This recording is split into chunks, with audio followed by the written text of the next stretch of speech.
안녕하세요. 사연에 빠지다의 DJ 민영입니다.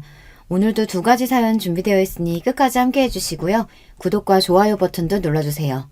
그럼 오늘의 사연 함께 시작해 볼게요. 안녕하세요. 저는 추리소설 작가가 되고 싶어하는 작가 지망생이에요. 나이는 만으로 45살이고 두 아이도 키우는 주부이자 엄마이지만 지금은 치열했던 시기를 지나 시간적으로 여유가 되고 보니 뒤늦게 작가라는 꿈을 갖게 된 사람이죠. 지망생이라고는 하지만 아직 저에게 변변한 작품은 없답니다. 요즘 책을 읽고 서평이나 간단한 글을 쓰면서 습작을 하고 있어요. 그러던 차에 문득 제가 구독하고 자주 보는 여기 유튜브 채널에서 사연을 모집하고 있다는 글을 보았어요. 좋은 기회라고 생각하고 이렇게 제 이야기를 쓰게 되었습니다. 제 사는 이야기 한번 들어봐 주시겠어요? 제 이름은 규원이입니다. 어느 곳에서나 제 이름은 남자로 착각하는 경우가 어려서부터 종종 있었어요. 어릴 때 반 남자애들이 제 이름이 남자 같다는 이유로 놀리기 일쑤였어요. 전 억울한 마음에 왜 딸에게 이런 이름을 지어줬냐고 엄마에게 물었죠. 아빠가 아들을 많이 바라셨는데 태어난 네가 딸인 거 알고도 중성적인 이름을 지어주신 거야. 이렇게 말씀하셨어요. 그런데 이름만큼이나 제 성격 자체도 여성적이지는 못해요. 아주 이성적이고 감정을 자제하는 면이 우리 아버지를 많이 닮았다는 말씀을 많이 듣고 자랐죠. 제 생각에도 전 다른 여자들보다 감정을 자제하고 이치에 맞는 행동을 추구하는 점이 좀 남다르다 싶어요. 달달한 연애 드라마보다는 반전과 복수가 살아있는 드라마나 소설이 제 취향이고요. 그래서인지 어릴 때부터 저의 장래 희망은 검사였습니다. 나쁜 놈들을 법으로 처단하는 검사는 너무 냉철하고 지적으로 보여 제 꿈이었어요. 우리 아버지는 사회학과 대학 교수셨는데요. 어린 저에게 판검사가 딱 어울린다면서 제 꿈을 지지해 주셨습니다. 아버지는 완벽주의적 성격을 가진 분이셨어요. 우리 집은 이런 아버지 때문에 늘 먼지 하나 없이 반질반질하고 청결한 상태를 유지했고 전 어디서나 사람들 앞에서 항상 예의 있고 반듯한 모습으로 있어야 했어요. 학교 성적은 당시의 학창시절만큼이나 탑을 유지해야 한다고 강요하셨어요. 그리고 실수를 조금이라도 하면 자식이라거나 어린 나이라고 해도 용납해 주시지 않았어요. 아버지가 강의 자료나 책을 집필하시는 일을 전 국민학교 때부터 도와드렸는데요. 사실 10살 남짓한 아이가 글을 쓰다가 오타를 쓸 수도 있잖아요. 하지만 아버지는 심한 때는 손바닥 맴매를 할 정도로 엄하게 혼내셨습니다. 그런 환경에서 자라서인지 저는 늘 학교에서는 모범생이었고 아버지만큼이나 완벽주의 성격을 닮아갔습니다. 아마도 아버지와 저로 인해 가장 고통받는 분은 엄마가 아니셨을까 싶어요. 우리 엄마는 동화작가셨어요. 엄마는 감성이 풍부하셨고 자식인 저를 늘 따스하게 감싸주며 사랑을 표현해주시는 분이셨죠. 그런데 냉정한 성격에 감정 표현에 무뚝뚝한 남편에다 딸까지. 내 팔자가 그렇지. 상전을 2명이나 모시고 살아요, 내가. 사람이니까 이 정도 실수할 수 있는 거지. 그거 좀 실수하면 부녀가 다 파르르 하니 원. 아주 찔러도 피 한 방울 안 나올 사람들이라니까. 엄마는 이렇게 한탄하고는 하셨어요. 하지만 전 엄마가 아주 좋았어요. 제가 속을 다 드러내고 겪었던 일이나 감정도 다 털어놓고 말할 수 있는 사람은 바로 우리 엄마였거든요. 엄마도 하나뿐인 딸이 유일한 대화 상대라고 하시면서 우리 둘은 친구처럼 모든 이야기를 하는 베스트 프렌드예요. 엄격하고 차가운 아버지라고 해도 두 분이 사랑해서 저를 낳으셨잖아요. 자식인 제가 볼 때는 우리 아버지와 엄마는 남녀의 부부관계라기보단 동료에 가까워 보였거든요. 자식인 제가 부모님의 부부관계가 정확히 어떤 관계인지는 잘 모르겠어요. 그래도 이혼이나 별거 한 적 없이 70이 다 된 지금까지 별탈 없이 잘 살고 계신 것 보면 그저 평탄하게 가정을 잘 유지하고 사셨다고 말씀드릴 수 있죠. 저는 평범하고 공부를 곧잘 하며 학창시절을 보낸 뒤 중앙대학교 법학과에 진학하게 되었습니다. 제 꿈이었던 검사가 되기 위해 대학교에 가서도 흥청망청 놀지도 않고 사법고시를 준비했습니다. 그렇게 대학생활 4년에 휴학까지 3년까지 꼬박 7년을 준비했건만 제 노력에도 저는 번번이 낙방했습니다. 1차 시험 합격 후 같은 해 그리고 그 다음 해에 치른 2차 시험에 떨어지기를 2번, 그렇게 두 번째 2차 시험의 낙방 소식을 들은 12월의 겨울날 쏟아지는 한방눈을 맞으면서 저는 인생 처음으로 깊은 좌절감을 느끼게 되었습니다. 사람이 아무리 노력해도 안 되는 일이라는 게 있구나. 다시 1차 시험부터 사시 준비를 시작할 엄두가 나지 않는다. 이제는 그만둘 때가 됐나 보다. 그 길로 사시를 포기하기로 정하고 집에서 부모님께 말씀드렸어요. 난 우리 규원이가 얼마나 노력했는지 잘 알고 있어. 스스로 할 만큼 하다가 끝내는 마음 먹었다는 건 시작하는 것보다 어렵단다. 그동안 정말 수고했다. 앞으로 더 재미있고 좋은 일 찾아보자. 이렇게 제 얼굴을 쓰다듬으며 격려해 주시는 엄마와 달리 우리 아버지는 결과는 아쉽지만 수고했구나. 한마디를 하시고 서재에 들어가셔서 그날 저녁밥도 거르셨습니다. 아마 저만큼이나 아빠는 제 꿈에 거는 기대가 크셨고 그만큼 실망을 하셨을 거예요. 오랜 꿈을 접고 나서 대학교도 졸업한 마당에 무엇을 해야 하나 특별히 할 일을 잡지 못하고 시간을 보내고 있었어요. 그러다 보니 제 나이가 어느덧 28, 홍기에 들어서자 아버지는 제 신랑감으로 점찍어 온 남자가 있다고 했습니다. 그는 아버지의 휘문교교 동창으로 절친한 친구분의 둘째 아들로 중견기업에 다니고 있는 능력 있는 인재라고 아버지는 소개하셨어요. 결혼하지 않고 살 생각은 해보지 않았고 사귀는 남자나 마음에 담아둔 남자도 없었기 때문에 굳이 아버지의 제안, 아니 강요를 거절할 이유는 없었습니다. 단지 어른들의 집안끼리 남녀가 만난다는 사실이 좀 구닥다리 같아서 창피했다는 점 빼고는 말이에요. 어쨌든 어른들끼리 정하신 날짜에 전 단정한 정장을 입고 워커힐 호텔로 갔습니다. 약속한 1시에 늦지 않기 위해 집에서 1시간도 안 되는 가까운 거리이지만 더 일찍 나선 저는 택시를 타고 가던 길에 문자 한 통을 받았습니다. 그 문자는 만나기로 한 맞선남이 보낸 것이었어요. 안녕하세요. 오늘 만나기로 한 최영훈이라고 합니다. 죄송해서 어쩌죠. 급한 회사 일이 생겨서 지금 회사에 있습니다. 원래 만나기로 한 워커힐 호텔 말고 종로의 썸데이 카페에서 봐도 될까요? 전 약속을 중요시하고 특히 시간 약속은 강박에 가까울 정도로 정확하게 챙기는 성격이라 이때부터 맞선남에 대한 첫인상은 좋지 않았습니다. 피치 못할 사정으로 장소를 변경한다면 적어도 3시간 전에는 통보했어야 하는 것 아닌가요? 불쾌한 마음을 참고 행선지를 종로로 바꿔서 갔습니다. 카페에 가보니 맞선남은 이미 와서 저를 기다리고 있었어요. 저를 보자마자 자리에서 일어나서 허리를 굽혀 꾸벅 인사를 했습니다. 여기까지 오시게 해서 이거 초면에 실례가 많았네요. 최영훈이라고 합니다. 저희 아버지 친구분의 따님이시라고 좋은 이야기 많이 들었습니다. 네, 만나서 반갑습니다. 저도 말씀 많이 들었어요. 영훈 씨는 네이비색 스트라이프 수트 정장을 입고 있었고 머리는 깔끔하게 빗어넘긴 멋있는 회사원의 모습을 하고 있었어요. 외모가 수려하다거나 매력이 넘쳐 흘러서 설렐 정도는 아니었지만 편안하고 인간적인 호감이 생기기에 충분한 사람으로 보였죠. 제 생각에 영훈 씨도 저를 보는 눈빛이 반짝인다거나 설레이는 느낌은 아니었던 것 같습니다.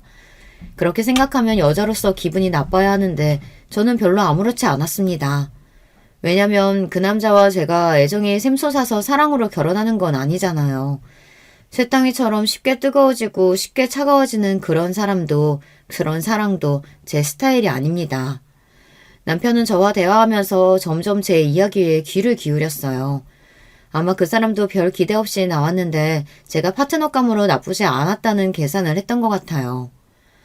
저는 설립한 지 60년이 넘은 식품 제조회사 만나기업에 다니고 있습니다.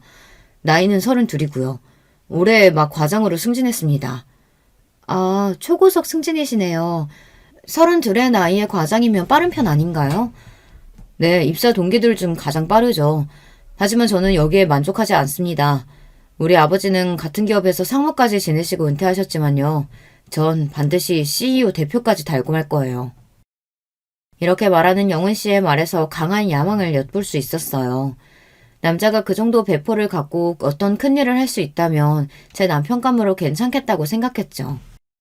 하지만 더불어서 왠지 그는 서툴고 치밀하지는 못한 성격이라고 생각했습니다.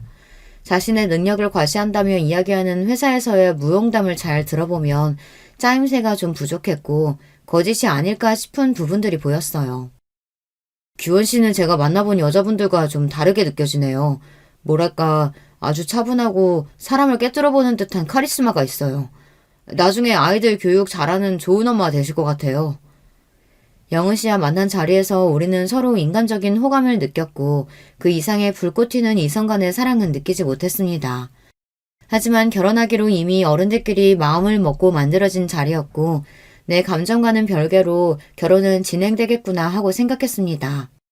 하지만 제 착각이었던 걸까요? 의외로 영훈 씨는 그날도 그 다음날도 저에게 애프터 신청을 하지 않았습니다. 그렇게 여러 날이 지난 어느 날 아버지는 다음 주 주말에 상견례를 할 테니 준비하라고 말씀하시는 거예요. 아니 이런 법이 어디 있나요? 한 번 맞선 본 남자와 다음 약속이 상견례라니. 여러분은 이해가 되시나요? 아버지, 그 남자와 한 번 만났을 뿐이고 심지어 그 뒤로 애프터 신청도 없었고 우리 연락한 적도 없어요. 그런 사람과 바로 상견례라니 이건 납득이 안 되네요. 넌 그 남자가 싫으냐? 싫고 좋고의 말을 할 수 없을 정도로 모르는 사이예요. 모르는 사람과 어떻게 결혼 이야기를 하며 상견례를 할 수 있어요. 싫은 게 아니면 결혼해도 문제될 거 없지 않느냐. 너희들은 이미 결혼 예정하고 만난 것이니 상견례 한 뒤에 얼마든지 데이트하면 되는 일이고. 아버지의 말씀에 이상하게도 반박할 말이 없었습니다. 이럴 줄 알았으면 고시 공부하지 말고 연애라도 실컷 해볼 걸 처음으로 후회가 되었어요. 그렇게 그 맞선 남과의 두 번째 만남이자 상견례를 하게 되었어요. 우리 아버지와 영은 씨 아버지는 처음 만나자마자 부둥켜 안고 반가워할 만큼 가까운 사이였어요. 과거의 한 약속대로 우리가 사돈을 맺게 된다면서 참 좋아하셨죠. 하지만 상견례 분위기는 마치 이상한 연극과 같았죠. 가장 친하고 이 분위기를 주도해야 할 결혼 당사자인 저와 영은 씨는 뻘쭘하게 앉아서 간간히 가벼운 이야기만 서로 나누었어요. 그날 잘 들어갔죠? 미안해요. 제가 연락을 드렸어야 했는데 요즘 회사 일이 너무 바빠서 말이죠. 괜찮습니다. 다 큰 성인인데 당연히 잘 귀가했죠. 네. 그런데 취미는 어떻게 되세요? 독서요. 어쩐지 규원 씨 이미지가 지적이라서 그런 취미일 것 같았어요. 주로 어떤 책 읽으세요? 추리소설이나 범죄소설 좋아해요. 스티븐 킹이나 히가시노 게이고 아세요? 이렇게 결혼할 당사자가 하는 대화라는 게 처음 만난 사람같이 낯선 거였어요. 헌데 서로 낯설어야 할 양쪽 아버님들은 야 이 자식아 해가면서 너무 친밀하고 화기애애한 분위기였어요. 거기에 어머님들은 딱히 어찌할 할 바를 모르며 음식만 드시거나 어디 눈둘 데도 없이 불편해하셨습니다. 특히 영훈 씨 어머님은 정말 이상한 반응을 보이셨어요. 일단 저를 처음 보시자마자 그분은 얼어붙어 계셨죠. 그리고 쭉 찢어진 눈으로 한참을 제 아래의 위를 살펴보시고는 기가 차했습니다. 자신의 남편과 우리 아버지, 어머니를 모두 뚫어져라 보곤 자신의 감정을 억누르는 듯 했어요. 이후 인사하는 제 목소리를 듣고도 잠깐 멈칫하더니 불안한 반응까지 보였습니다. 저는 이분이 오늘 어디가 아프신가 싶어서 어디 불편하신가요? 말씀 주시면 도와드릴게요. 됐어요. 처음 만난 예비 며느리에게 과하게 쌀쌀맞은 반응이었습니다. 이렇게 기묘한 상견례 자리에서 어색한 결혼 당사자들과 불편함이 가득한 어머님들에도 불구하고 결혼식 날짜와 장소까지 일사천리로 잡혔습니다. 무려 2달 반 뒤에 급박한 날짜였지만 양쪽 아버지들의 추진력으로 결혼 준비는 빠르고 차질없이 이뤄졌어요. 영훈 씨와 데이트 10번도 못 채우고 우린 결혼을 했습니다. 하지만 우리 엄마는 결혼식 전날 제 손을 잡고 걱정 가득한 얼굴로 말씀하셨어요. 규원아, 아무리 아버지가 무섭다고 억지로 결혼해선 안 돼. 10번도 안 만난 남자에게 네 인생 맡기는 것이 난 아무래도 걱정되는구나. 저도 이런 결혼이 있나 싶게 어이없긴 해도 그래도 엄마, 그 사람이 싫거나 밉진 않아요. 인간적인 호감도 있으니 잘 살아볼게요. 너무 걱정 마요. 아니, 영훈이보다도 그 집 엄마 말이다. 상견례 때 봤을 땐 인상이 너무 아니더라. 반응도 좀 이상했고 말이야. 가뜩이나 시댁에서 시모 자리는 중요한데 그때 너를 보는 눈빛하며 말투가 마치 원수 보듯 한 게 말이지. 내 딸을 그런 집에 보낸다는 게 난 너무 꺼림칙하다. 번갯불에 콩 구워 먹듯 한 결혼이었지만 엄마의 걱정과 달리 결혼 생활은 평온했습니다. 전 남편이 회사에 간 사이 오전에는 집안일을 해놓고 오후에는 도서관에 가서 남편이 부탁한 자료를 찾고 검토해서 요약까지 해놨어요. 그리고 제가 좋아하는 책을 보다 근처 카페에 들려서 음악을 들으며 커피 한 잔을 하고 집에 돌아옵니다. 남편의 저녁 준비를 하다가 남편이 집에 오면 같이 저녁을 먹고 하루의 이야기를 하다 같이 잠이 듭니다. 이런 전업주부 생활이 전 안 맞는 옷과 같을 줄 알았는데 의외로 재미있고 마음의 평온함을 주는 생활이라 잘 적응하면서 지내고 있었어요. 제가 이해심이 깊고 성격이 무던한 편이라 같이 지내기에 편안하고 회사 일에도 많은 도움을 주고 있다며 남편은 고마워했어요. 남편은 그동안 만난 여자들이 감정 기복이 크고 변덕스러웠는지 저 같은 여자는 처음 본다며 변변히 신기해했습니다.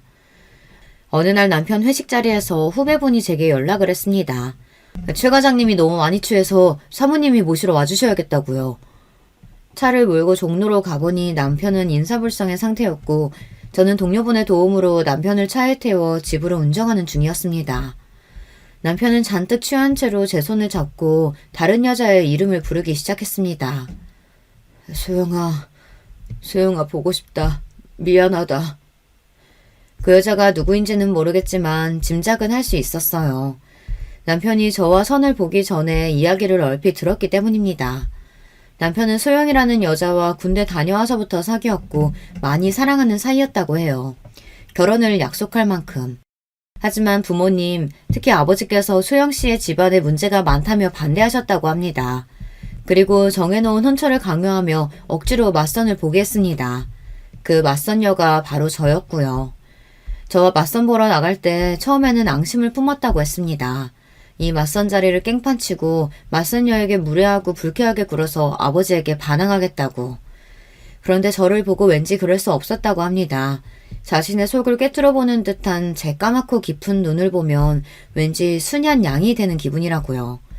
그리고 대화를 할수록 좋은 여자인 것 같은데 괜히 상처 주기 미안했다고 했어요. 하지만 자신의 마음이 정리되지 않았기 때문에 저에게 애프터 신청은 못했다고요. 저는 그렇게 깊은 연애를 해보지 않아 이런 질척이는 관계와 마음을 이해하기는 어려웠지만 남편은 자기 나름대로 속상하고 힘들었을 거예요. 하지만 술에 취해서 다른 여자의 이름을 부르는 건 얄미워서 옆구리를 콱 꼬집어주고 나서 집에 눕혔습니다. 다음날 잠에서 깬 남편이 나 어제 술 먹고 어디 부딪혔어? 옆구리가 너무 아프네 했을 때 혼자 킥킥대고 웃었죠. 결혼생활 1년 만에 첫 아들을 낳았고 1년 뒤에는 둘째 딸을 출산하고 연년생 아기들을 키우면서 저는 많이 바빠졌습니다. 나는 우리 엄마처럼 무한한 사랑을 베풀지는 못할 거라고 생각했는데 아이를 낳아 키워보니 의외로 전 모성애가 강한 여자임을 알게 되었어요. 자식이 먹는 것만 봐도 배부르다. 눈에 넣어도 아프지 않을 만큼 이쁘다. 이런 말이 그냥 하는 말이 아니라 정말 제 심정이 꼭 그랬습니다. 아이들이 하는 일이면 자잘못을 따지지 않고 그저 예쁘고 그저 봐주고 싶은 마음이 가득했으니까요. 냉철한 제가 이럴 줄은 정말 몰랐어요. 출산과 육아는 정말 놀라운 경험인 것 같아요. 그때부터 저의 인생은 아이들뿐이라고 해도 과언이 아니었습니다. 어차피 남편은 회사에서 성공하는 야망을 가진 남자로 평일에는 밤늦도록 회사에 있고 주말에는 윗사람들에게 잘 보이기 위해 그들을 따라 골프며 등산이며 다니느라 바빴습니다. 그리고 이 남자에게는 부성애 같은 것은 없어 보였어요. 우리 아이들과 잘 놀아주거나 교육에 관심을 갖지 않았거든요. 다른 집 여자들은 이런 얘기를 들으면 서운하겠다, 남편에게 바가지라도 긁어봐라 이렇게 이야기했지만 저는 아무렇지도 않았습니다. 이 남자가 가정적이고 애들을 살뜰히 챙길 만한 위인이 못 된다는 것을 임신 초기에 깨달았기 때문이에요. 제가 입덧이 심했던 임신 3개월 때의 일이 생각나네요. 저는 원래 식탐이 없고 평생 소식하던 사람인데 입덧 때는 갑자기 음식이 안 먹히다가 또 갑자기 음식을 한꺼번에 많이 먹는 이상한 경험을 했습니다. 여보, 일주일 동안 음식이 안 먹혀서 물밖에 못 먹었는데 갑자기 오늘 새벽부터 아구찜이 너무 먹고 싶어요. 퇴근할 때 회사 근처 단골집에서 포장해 줄 수 있어요? 남편이 회사에 있을 때 전화해서 이렇게 부탁했어요. 나 오늘 회식이라 안 되겠어. 회식 끝나면 거기 가게 문 닫을걸? 당신이 회식하는 중간에 나가서 포장해 오면 되지 않겠어요? 내가 먹고 싶다기보다는 뱃속에 아이가 먹고 싶은 것 같아요. 자기가 먹고 싶으면서 애기 핑계는. 그냥 참으면 안 돼? 아구찜이 뭐라고. 모냥 빠지게 회식하는 남자가 중간에 나가서 마누라 걸 사가겠어? 남편은 이렇게 단칼에 거절하고선 그날도 술이 떡이 돼서 밤늦게 귀가했습니다.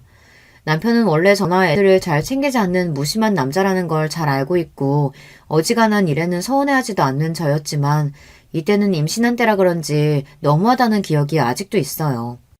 남편은 그저 열심히 일하고 돈을 벌어오는 가장일 뿐 남편의 역할도 아버지의 역할도 잘 하지 못한 사람이었습니다. 그리고 사실 남편이 회사에서 일하는 성과의 절반은 제 몫이라고 생각합니다. 남편이 회사에서 CEO까지 오르겠다는 야망에 비해서 가진 능력은 부족한 사람이었어요. 머리를 잘 굴려서 전략을 갖고 계획적으로 일을 하지도 못했고 사람들을 카리스마 있게 통솔하는 능력도 없는 사람이니까요. 제가 생각했을 때 유일한 능력은 눈치가 빠르고 윗사람들에게 자신을 숙이고 아부를 잘한다는 것일까요? 물론 이것도 회사에서 성공하는 데에는 중요한 덕목입니다. 하지만 그 사람의 부족한 전력이나 사람들을 관리하는 부분은 전적으로 제 도움이 컸습니다. 덤벙거리는 성격 탓에 회사에 기일 내에 보고하고 제출해야 할 서류를 종종 잊는 일이 많았습니다. 신혼 때는 그런 남편의 심부름으로 자주 회사에 가야 했어요. 이젠 아예 제가 회사의 중요한 서류는 따로 제 USB에 복원하거나 클라우드 공용 서버에 넣어놓고 있다가 남편이 필요할 때마다 바로 회사 메일로 전송해 주었습니다. 남편은 문서를 카테고리별, 날짜별, 중요도 순으로 정리하는 법도 몰라서 제가 다 정리해서 자료를 관리하고 있을 정도였으니까요. 오래된 중요한 자료는 남편 스스로 찾지도 못하고 제가 찾아주어야 했습니다. 정말 비서가 따로 없죠. 남편은 결혼할 당시 이미 초임 과장 직급이었어요. 과장 이상이 되면 실무 능력만큼이나 부하 직원을 관리하는 능력이 점점 중요해집니다. 남편은 밑에 사원 대리급과 마찰이 생길 때마다 감정적이고 급하게 처리하려는 경향이 강했어요. 그럴 때마다 제가 진정시키고 중재자로서 그들에게 이렇게 대하라고 조언을 해줬습니다. 막상 내 말대로 해보니 부하 직원들은 점차 남편에 대한 반감을 거두고 지시를 잘 듣게 되었습니다. 그리고 부서에서는 남편이 부하 직원들 통솔을 잘한다며 인사고과를 잘 받을 수 있었죠. 그래서 하루에도 여러 차례 전화를 걸어오는 남편은 저에게 회사에서 일어난 이런저런 이야기를 하며 저에게 조언을 구하고는 했어요. 제가 지인들과 모임 자리에 있을 때 이렇게 남편 전화를 받는 모습을 보고 어떤 엄마는 부러워했어요. 어머, 우리 남편은 회사에 있을 때 전화 한 통도 안 하는데 규원 씨 남편은 아내가 이렇게 보고 싶으신가 봐. 몇 번이나 전화를 하시네요. 규원 씨 정말 사랑하나 봐요. 이렇게 속모르는 말씀을 하셨어요. 저는 굳이 거기다가 대고 별다른 말 하지 않고 슬며시 웃을 뿐이었습니다. 사랑은커녕이요. 그냥 아무것도 할 줄 모르는 어린아이 가르치는 것일 뿐이죠. 그 이외에 신제품 개발 출시 등 회사에서 내리는 중요한 결정에도 제가 꼭 필요했습니다. 소비자의 기호나 선호도 등 마케팅 자료를 찾아서 분석한 뒤 남편에게 의견을 주면 제 말대로 회사에서 결정하고 발표했으니까요. 심지어 집에 와서 회사 기획안 가이드나 전략 방향 등은 제가 잡아주고는 했습니다. 이런 걸 보면 남편은 회사에서 얼굴 마담이고 실제로는 제가 일한 것과 다름없어요. 거의 저의 마리오네트 수준입니다. 다행히도 남편은 회사에서 승승장구할 수 있었어요. 연봉은 같은 연차 대비 최상위로 이미 1억이 넘어섰고 그 이후에도 늘 연봉이 높았어요. 어느 주말 남편이 아버지께 부탁드릴 일이 있다며 시댁에 방문하자고 했습니다. 아버지, 우리 인사팀 상무님이 아빠 후배 맞죠? 저 이번 미국 파견원으로 나가고 싶은데 힘 좀 써주세요. 아, 나랑 돈독했던 후배놈이니 어렵지 않을 거다. 그런데 왜 파견원이냐? 파견 근무면 애들이랑 시원애미는 같이 못 가잖니. 이왕이면 주재원으로 가족들 다 같이 가서 애들 미국에서 학교도 보내면 더 좋지. 뭐? 안 돼.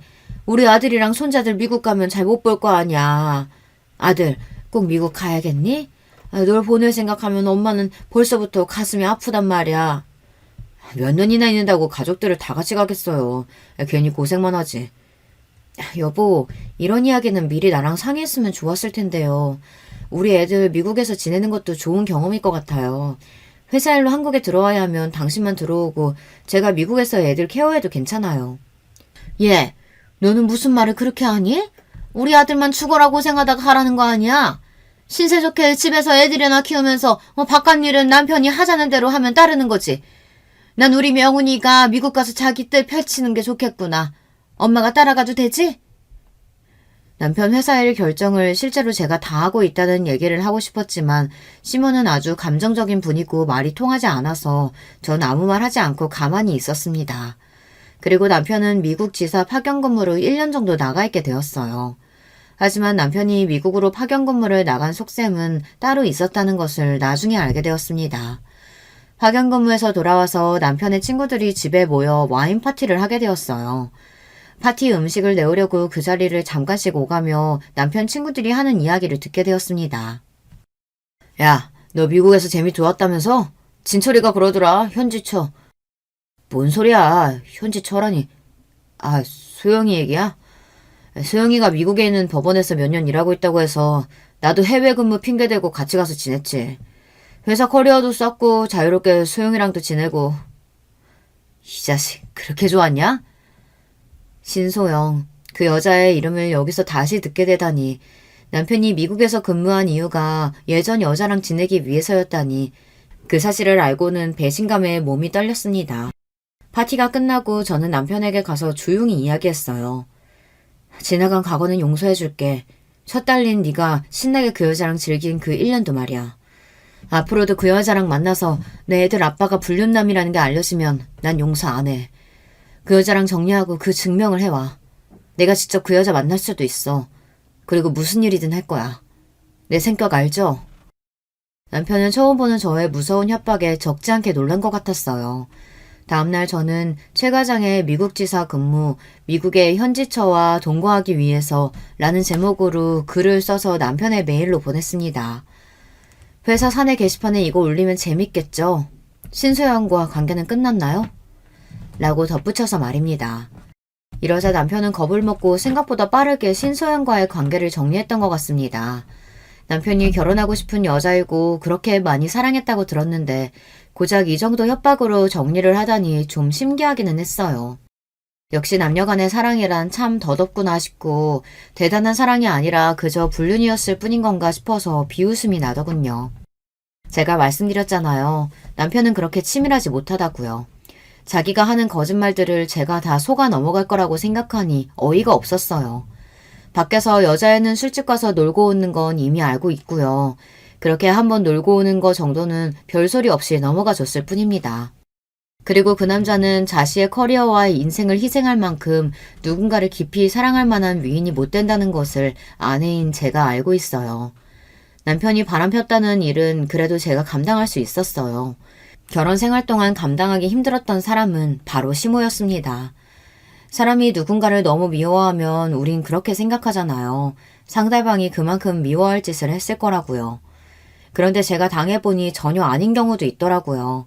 시모는 그냥 저를 처음 봤을 때부터 못 볼 것을 본 것처럼 놀라고 소름끼쳐 했습니다. 제가 입을 여니 더욱 저를 뻔히 쳐다보면서 그냥 제가 싫다고 하네요. 학벌도 집안도 성격에 문제가 있어서가 자신에게 뭘 잘못해서가 아니고 그냥 싫다고 하니 당하는 당사자로서 미치고 팔짝 뛰겠더군요. 그리고 감정미복이 널뛰고 저만 보면 히스테리를 부리니까 저는 시모를 대하는 일이 너무 어렵고 힘들었습니다. 어머님, 이번 돌아오는 생신 때는 뭐 드시고 싶으신 거 있으세요? 너 입은 옷 그게 뭐니? 네가 그런 화사한 핑크색이 어울린다고 생각하니? 아휴, 꼴 사나워서 못 보겠네. 이렇게 질문에 전혀 엉뚱한 대답을 하는 데다가 밑도 끝도 없이 제 옷차림을 보기 싫다고 하는 날도 있었습니다. 시모는 제가 남편 옆에 앉아있는 것도 싫어했습니다. 남편 옆에 제가 있으면 그 사이를 비집고 들어와서 자기가 앉거나 남편을 불러내거나 아니면 저에게 다른 일을 시켰어요. 그래서 전 시댁에 가면 무조건 따로에 혼자 앉아있는 것이 편합니다. 절 잡아먹을 것 같이 구는 시모도 싫고 남편 옆에 있으면 못 살게 구니까요. 시부는 그래도 말이 통하는 이성적인 분이십니다. 며느리 사랑은 시부라고 하더니 이 집안에서 따스하게 대해주시는 분은 시부뿐인 것 같아요. 시모가 구박하면 조용히 제게 와서 손을 잡고 미안하다 아가. 내가 부덕한 탓이구나. 하고 저를 위로해 주셨어요. 왜 시부가 미안하다고 하는지 이해가 안 갔지만 누군가 내 편이 있다는 일이 이렇게 든든한지 미처 몰랐죠. 시부는 남편과 시모 몰래 저를 챙겨주시는 부분도 많았습니다. 생일이나 기념일에 꽃바구니를 배달시켜 주시고 아무 날도 아닌데 저만 보면 용돈을 자꾸 주시려고 해요.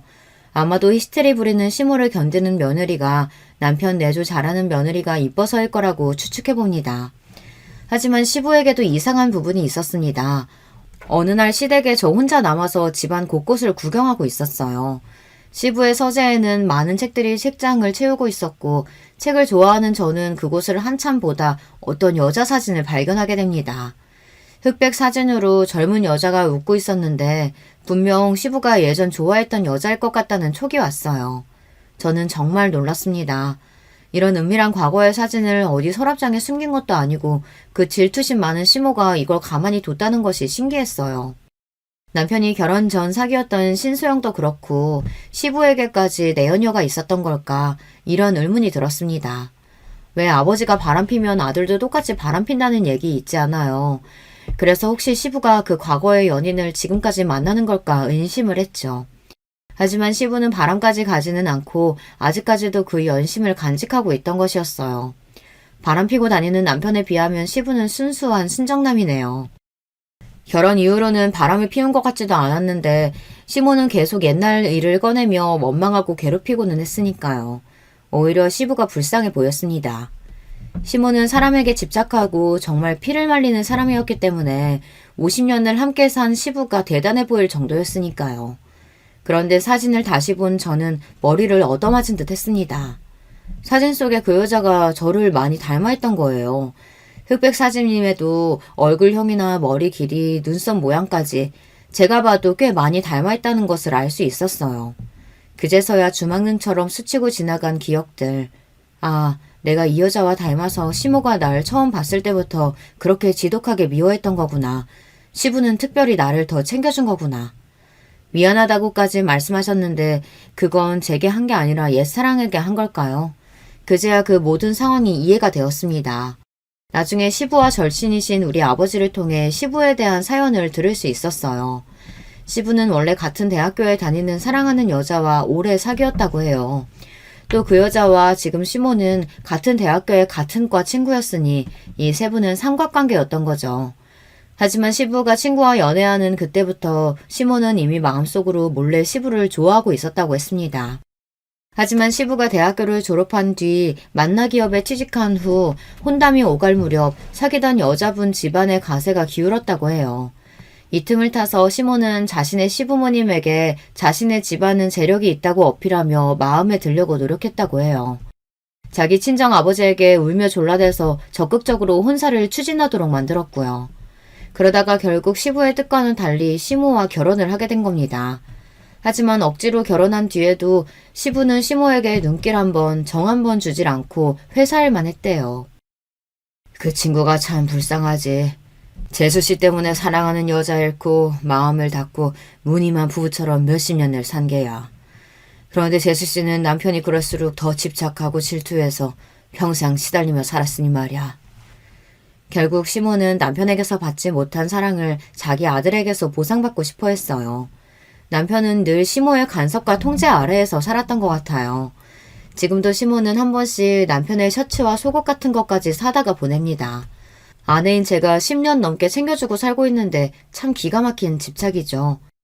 지난번 제사 음식을 차리기 위해 시댁 근처 시장에서 장을 본 날 이런 광경을 목격했답니다. 단골 과일 가게 여자 사장과 시부가 안부를 물으며 이런저런 이야기를 잠깐 하고 있었어요. 그런데 시모는 멀리서 소리를 지르며 여보, 여기 과일은 어느 밭에서 주워왔나 봐. 못 쓰겠어요. 다른 데로 가요. 하고 시부를 잡아 끌고 가버리는 게 아니겠어요. 그 상황에서 보고 있는 저도 과일집 사장님과 시부 모두 얼굴이 빨개질 만큼 당황스러웠어요. 시부가 여자와 조금이라도 말을 섞으면 시모가 펄쩍 뛰고 과하게 반응하니 시부가 얼마나 괴롭게 살아왔을까 싶어 연민이 들 정도였습니다. 제가 결혼한 지도 14년이 흘러 남편은 이제 부회장으로 승진하게 되었습니다. 남편의 부사장 승진 소식에 저도 기뻐하지 않을 수 없었죠. 제가 뒤에서 힘쓰고 우리 부부가 함께 일궈온 결과이기도 하니까요. 회사에서 이제 확실히 남편 쪽으로 따르는 라인이 생겨 장차 사장까지 갈 가능성이 높아졌죠. 하지만 이렇게 좋은 날 저는 제대로 뒤통수를 맞는 사건이 생겼습니다. 모름지기 자신의 그릇이 부족하면 자기를 도와주는 사람은 더욱 신뢰하고 감사한 마음으로 품어야 하는 게 아닌가요? 가정에서나 회사에서나 정말 헌신적으로 자신을 도와준 조강지처인 저를 남편과 시모는 내쫓으려고 계획을 세운 겁니다. 시모는 제가 아무 잘못한 것이 없이 그냥 쭉 미워했죠. 거기에 남편은 예전에 만났던 내연녀인 신소영을 부인 자리에 들어앉히려는 속셈을 갖고 있었던 거죠. 예전에 미국에서 바람피다 걸려서 관계를 끊었다가 최근 미국 지사 출장이 잦아지면서 다시 만났던 모양입니다. 신소영이라는 여자도 웃긴 게 그냥 과장 나부랭일 때에는 이혼 요구 없이 불륜관계만 갔더니 남편이 이제 사장 자리에 오를 것 같으니 상호 자리가 탐났는지 적극적으로 이혼해서 자기랑 결혼하라며 욕심을 내는 겁니다. 저는 하루아침에 헌신짝처럼 버려지게 생겼어요. 남편과 시모는 당장 이혼해달라며 저에게 삿대질을 하며 소리쳤습니다. 별 볼 일 없는 니년이 사장 사모님 소리 듣는 꼴 내가 못 봐. 당신이라는 여자 지긋지긋해. 남편 알기를 우습게 알고 맨날 지적하고 지시하고 네가 사장이야? 당신같이 뻣뻣한 여자 말고 야들야들하고 여자같이 구는 사람이랑 살 거야. 진짜 내가 사랑해온 여자랑 내 남은 삶을 살 거라고.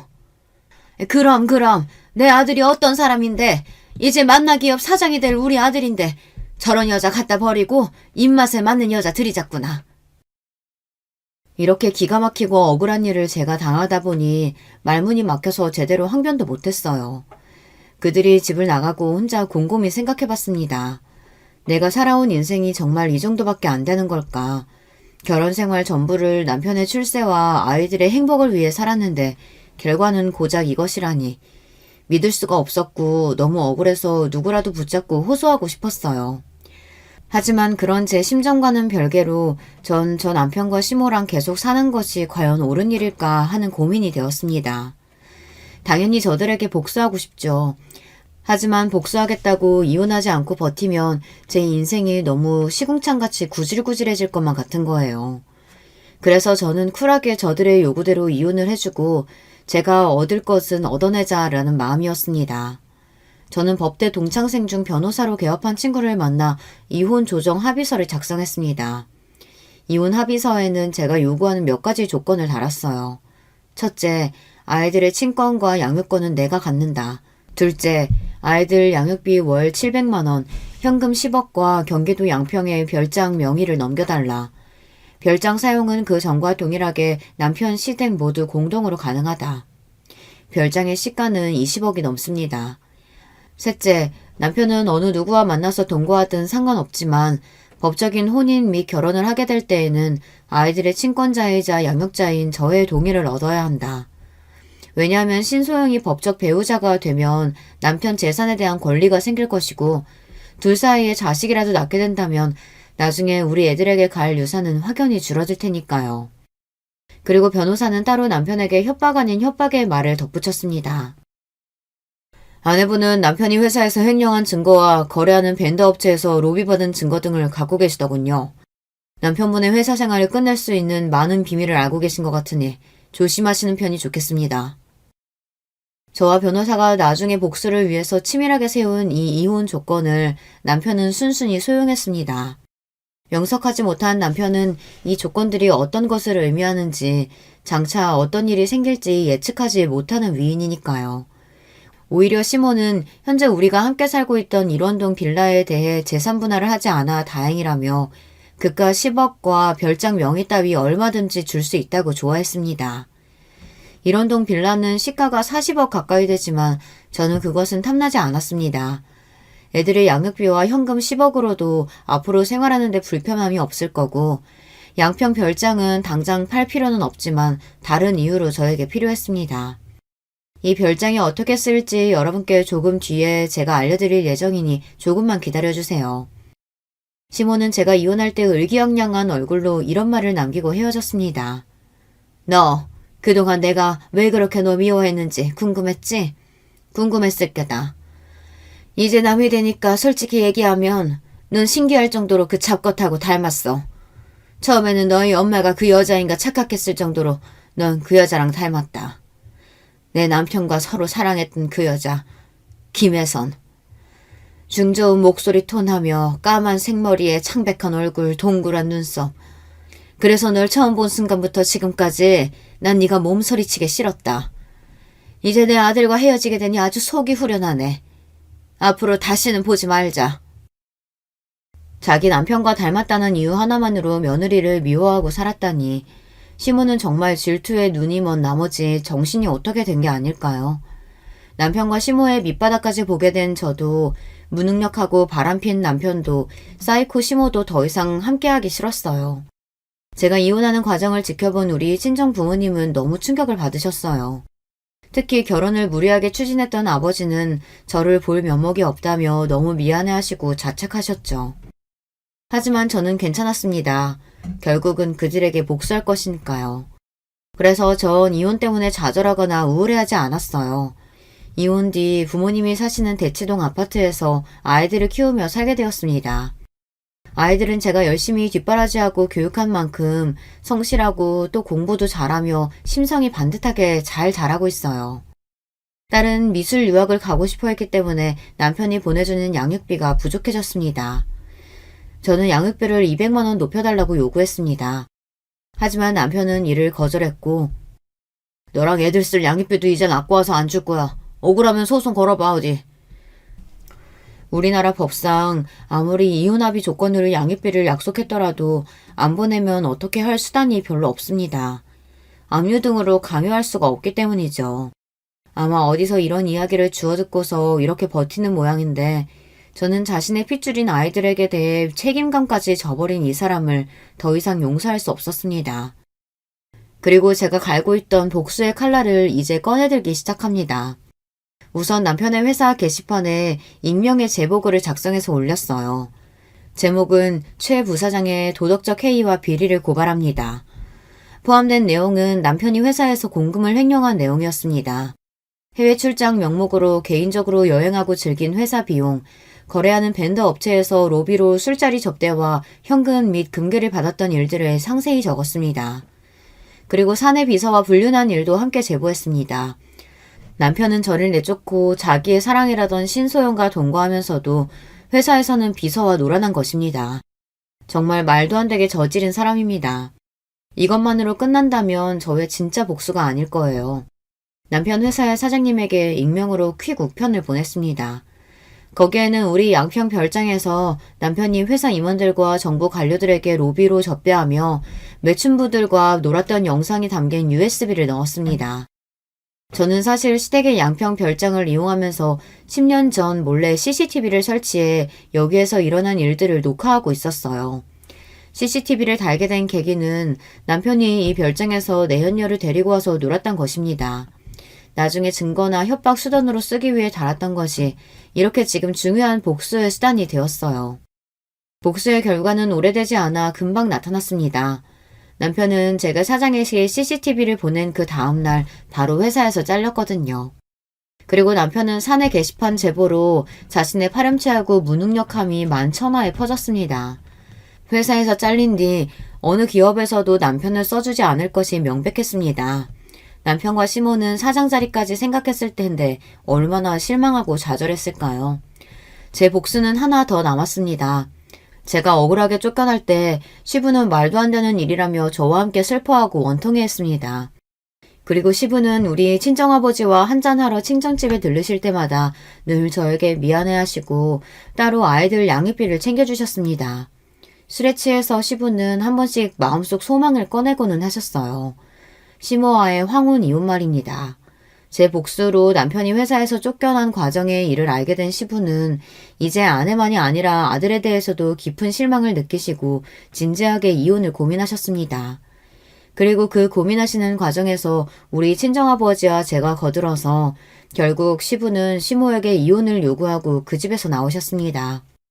시부가 나오면서 시모는 자존심도 없는지 시부에게 매달려서 울고불고 난리였어요. 이제 와서 당신 왜 이래요? 우리가 함께 산 세월이 얼만데 제발 나 버리지 마세요. 난 그 50년 세월 동안 한순간도 당신을 마음에 담아둔 적이 없다는 거 당신도 알지 않소?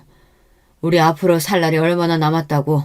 이제 각자 편하게 삽시다. 난 당신과 1분 1초도 함께 살 수가 없어.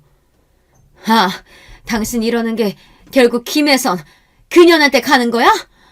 당신이 아직까지 그 여자 마음에 품고 있는 거 내가 모를 줄 알아? 미친 소리 그만해. 그 여자는 죽은 지 10년도 더 됐어. 젊은 시절 사랑했던 일 하나 때문에 당신은 결혼 내내 나를 괴롭혔다고. 미저리같이 정신병자인 당신과 내 남은 하루도 함께 살고 싶지 않아. 그리고 시부는 매정하게 시모를 내치고 집을 나가버렸습니다.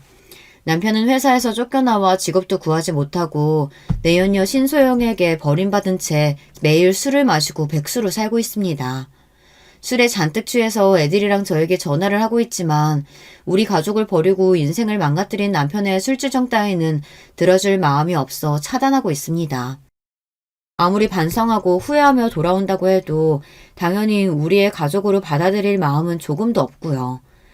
시모는 시부에게 버림받은 뒤 반쯤 실성한 채로 다니던 교회나 모임도 안 나가며 집에서만 지내고 있다고 합니다. 저의 복수극은 이렇게 끝이 났습니다. 지금까지 제 사연을 들으신 여러분 어떠세요? 제가 너무 매정했던 걸까요? 이따금 제가 이렇게까지 남편과 시모에게 복수한 것이 후회가 되고 있어요. 너무한 게 아닌가 싶어서요. 하지만 아무 잘못 없이 하루아침에 내쳐진 저와 부모의 이혼으로 상처 입을 아이들을 생각하면 제가 한 복수는 통쾌했고 나쁜 인간들에 대한 벌이라는 생각도 들어요. 제가 쓴 글을 봐주신 여러분께 깊은 감사의 말씀을 드리며 전 여기에서 이야기를 마쳐볼까 합니다. 들어주신 모든 분들 안녕히 계세요. 여러분, 두 번째 사연 시작하기 전에 좋아요, 구독 꼭 눌러주실 거죠? 그럼 두 번째 사연 바로 시작합니다.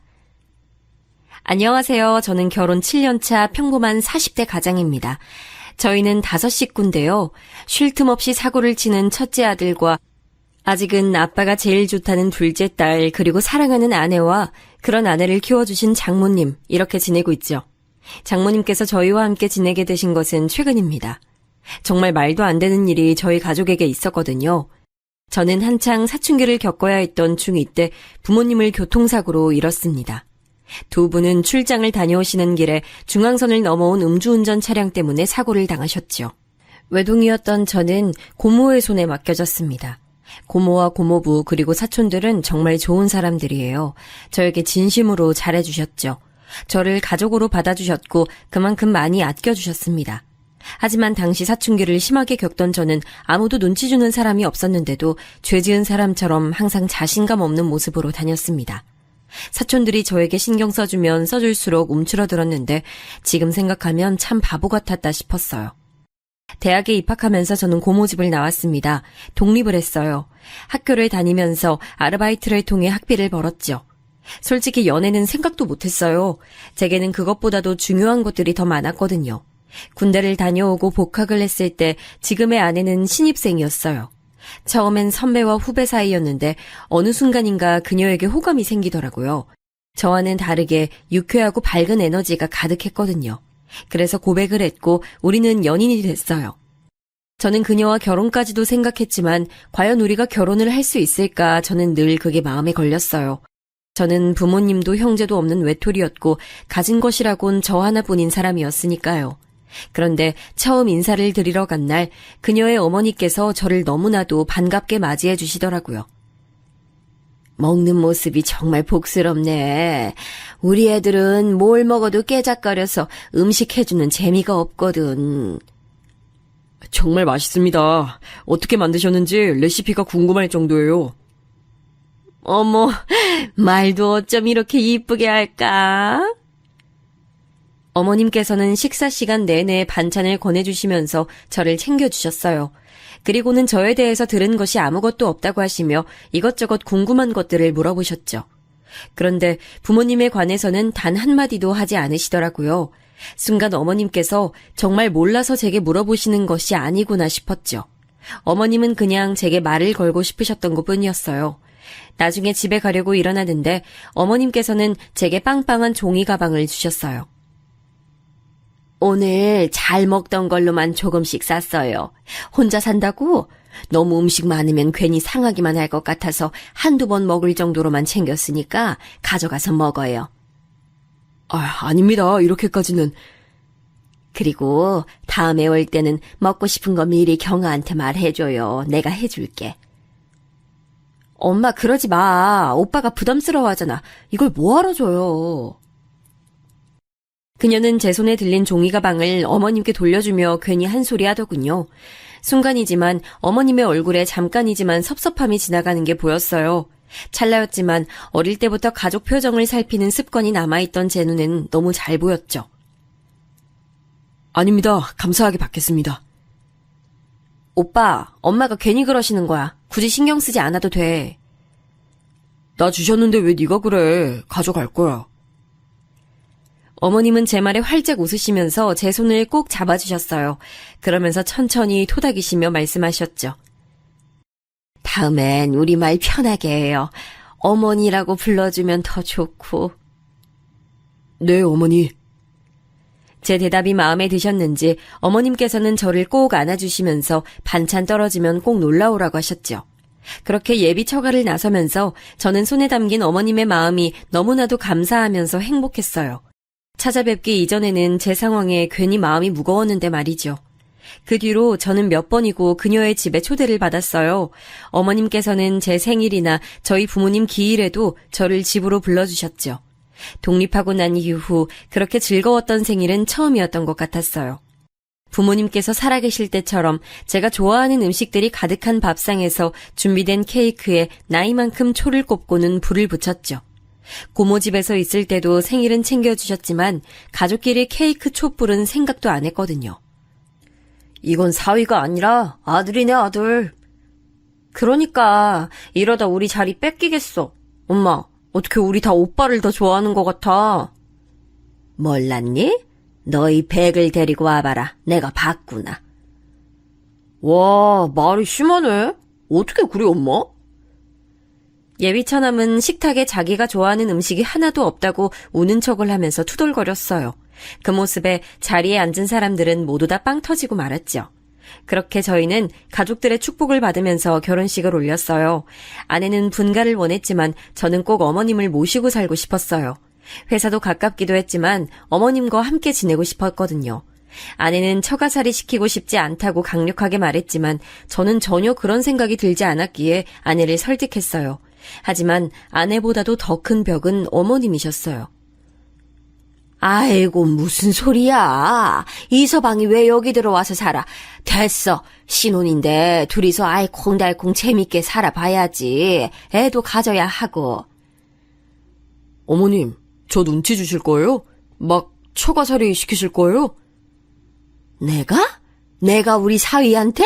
그럴 리가. 보고만 있어도 아까운데 무슨 그런 말을. 그런데 왜 자꾸 오지 말라고 하세요? 어머님께서는 끝까지 반대를 하시더라고요. 그래서 저희는 마침 처가가 있는 아파트 같은 라인에 빈집이 있기에 그곳을 신혼집으로 정했죠. 아내는 이게 무슨 경우냐고 한참을 웃었지만 그래도 싫은 눈치는 아니었어요. 어머님께서도 그렇게까지 하는 거냐고 웃기만 하셨죠. 신혼여행을 다녀오고 나서 저희는 각자의 생활을 시작했어요. 결혼해서 달라질 것이라고 생각했던 것에 비해서 저희는 크게 변한 것이 없었어요. 아침은 가볍게 먹고 저녁은 항상 처가에 들려서 먹고 왔죠. 이럴 거면 그냥 여기서 살아. 무슨 밥을 맨날 먹으러 와? 엄마, 식비 받아, 식비. 너도 안 내는 식비를 왜 우리 사위가 내야 돼? 넌 어디 엄마한테 식비 준 적 있니? 처남, 걱정 마. 당연히 식비 드려야지. 아이고 너도 그 돈으로 우리 사위 점심이나 든든히 먹어. 어머님 밥이 너무 맛있어서 다른 건 들어가지도 않아요. 아내는 왜 이렇게 넉살이 좋아졌냐고 혀를 내둘렀어요. 연애할 때는 전혀 몰랐던 모습이라고 하면서 제 옆구리를 푹 찔렀어요. 오빠, 적당히 먹어. 이러다 배 나오겠다. 어머니, 저 배 나왔어요? 이렇게 말랐는데 배는 무슨 많이 먹는 것도 아니구만. 괜히 먹는 걸 가지고 그런다. 어머님께서는 보기 좋게 잘 먹는데 구박한다고 아내에게 잔소리하시고는 제 앞으로 반찬을 더 챙겨주셨어요. 처남은 온몸을 부르르 떨면서 닭살 돋는다고 무슨 이런 장모사위 관계가 있냐고 말했죠. 저는 그런 처남의 말에도 기분이 좋았어요. 어머님께서는 괜한 질투라고 말씀하시면서 웃기만 하셨죠. 저희 가족은 정말 행복한 시간들을 보내고 있었어요. 물론 항상 좋을 수만은 없었죠. 그녀와 심하게 싸우기도 했고 그런 날은 둘 다 어머니께 불려가 몇 시간이고 잔소리를 들어야 했습니다. 하지만 그런 순간도 전 좋았어요. 그런데 저희 가족에게 먹구름이 끼기 시작한 것은 처남이 결혼을 하면서부터였어요. 대학원에 진학해서 한창 학교를 다니고 있는 처남은 결혼할 여자가 있다고 하면서 여자를 데려왔어요. 첫인상은 엄청 무뚝뚝하고 까다롭겠구나 싶었어요. 애교 많고 다정한 처남과는 상극이라고 생각했는데 둘이 함께 있는 모습을 보면 그건 또 그거대로 잘 어울리더라고요. 학교 동기라고 했는데 마찬가지로 대학원을 다니고 있다고 하더군요. 저는 솔직히 반대했습니다. 무슨 직장에 있는 것도 아니고 대학원생도 학생 아닙니까? 그런데 결혼을 해서 생활은 어떻게 하려고 하는 건지 무모하다는 생각이 들었죠. 아내 역시 저와 같은 생각을 하고 있었어요. 그녀는 생활비도 스스로 벌어본 적 없으면서 무슨 결혼이냐고 펄쩍 뛰었죠. 하지만 곧 처남댁이 아이를 가졌다는 소리에 저도 아내도 어쩔 수 없구나 싶었어요. 그렇다고 아이를 지우라고 할 수도 없는 노릇이잖아요. 어머니도 아직 결혼은 이르지 않느냐고 하시다가 아이 이야기에 그 말씀이 쏙 들어가셨죠. 아직 아무것도 없는 두 사람은 자연스럽게 어머니 집에 들어와서 사는 것으로 이야기가 됐어요. 처남댁도 아이를 낳고 나면 다시 학교로 돌아갈 생각이라고 하더군요. 결국은 아이를 키우고 케어하는 것을 전부 어머니께서 해야 하는 상황으로 흘러가게 됐어요. 아내는 처남을 불러서는 대학원을 졸업하면 연구소든 어디든 취직해서 독립을 하라고 강력하게 말했어요. 처남은 당연히 발끈했죠.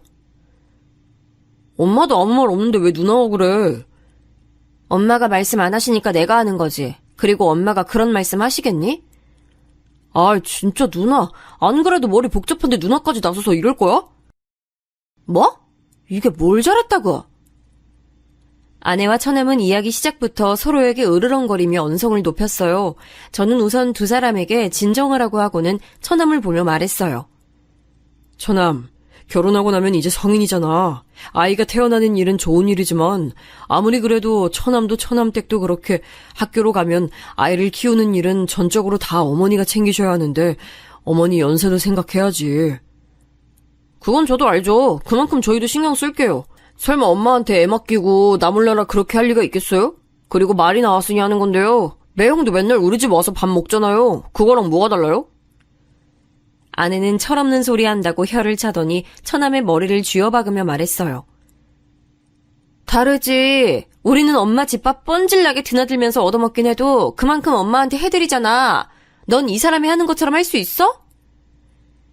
처남은 가만히 생각에 빠진 얼굴로 저를 바라봤어요. 아내는 그런 처남을 더 몰아붙이더군요. 네가 분기별로 친구들이랑 여행 다녀오시라고 보내드리기라도 할 거야? 아니면 기분 전환하시라고 공연을 보여드리기를 해? 너 이 사람 반만큼이라도 하고 나서 그런 말을 해. 그건 아직 내가 공부 중이니까. 그러니까 아직 공부 중인데 사고는 왜 치냐고! 아내는 버럭 소리를 지르며 다시 대화를 원점으로 만들었어요. 처남은 그렇게 될 줄 알았냐고 반박했지만 처음에 비하면 많이 소리가 작아졌죠. 아내와 처남의 다툼은 그날도 아내의 승리로 끝이 났습니다. 처남은 공부를 마치는 대로 취직을 해서 독립을 하겠다고 하더군요.